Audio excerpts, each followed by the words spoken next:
ഉവാച ഉത്തമ വാർത്താ ചാനൽ.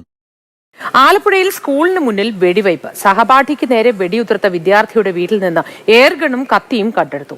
ദേശരാജ്യങ്ങളിൽ മാത്രം കേട്ടു പരിചയമുള്ള പലതും നമ്മുടെ നാട്ടിൽ ഈയിടെയായി നടന്നു വരുന്നു. വിദ്യാർത്ഥികളുടെ ഭാഗത്തു നിന്ന് ഇത്തരത്തിൽ ഒരു അക്രമം ഉണ്ടാകാനുള്ള സാഹചര്യം എന്തായിരുന്നു? ശരിക്കും എന്താണ് സംഭവം നടന്നത്?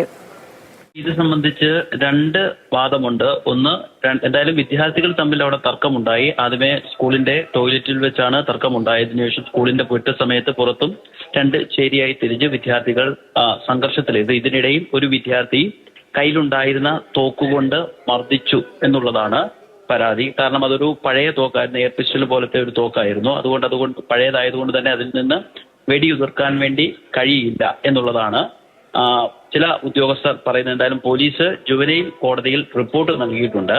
എന്ന് മാത്രവുമല്ല, ഈ വിദ്യാർത്ഥിയുടെ വീട്ടിൽ നടത്തിയ പരിശോധനയിൽ ഒരു കത്തി, വീട്ടിൽ ഉപയോഗിക്കുന്ന തരത്തിലുള്ള ഒരു കത്തിയും പോലീസ് കണ്ടെടുത്തിട്ടുണ്ട്. എല്ലാ വിദ്യാർത്ഥികളും പ്രായപൂർത്തിയാകാത്തവരായതുകൊണ്ട് നിലവിൽ കേസ് എടുത്തിട്ടില്ല. പക്ഷേ ചൊവ്വാഴ്ച നടന്ന സംഭവത്തിൽ ബുധനാഴ്ച തന്നെ പോലീസ് ആലപ്പുഴ സൗത്ത് പോലീസ് സ്റ്റേഷനിൽ പരാതി നൽകിയിരുന്നു. ഇതിന്റെ അടിസ്ഥാനത്തിലാണ് പോലീസ് അന്വേഷണം നടത്തി ജുവനൈൽ കോടതിയിൽ റിപ്പോർട്ട് നൽകിയത്. കോടതിയുടെ ഉത്തരവുണ്ടെങ്കിൽ മാത്രമേ ഈ വിഷയത്തിൽ കേസെടുക്കാനോ അല്ലെങ്കിൽ തുടർ നടപടികളോ എടുക്കാൻ വേണ്ടി സാധിക്കുകയുള്ളൂ എന്നുള്ളതാണ് അന്വേഷണ ഉദ്യോഗസ്ഥർ പറയുന്നത്.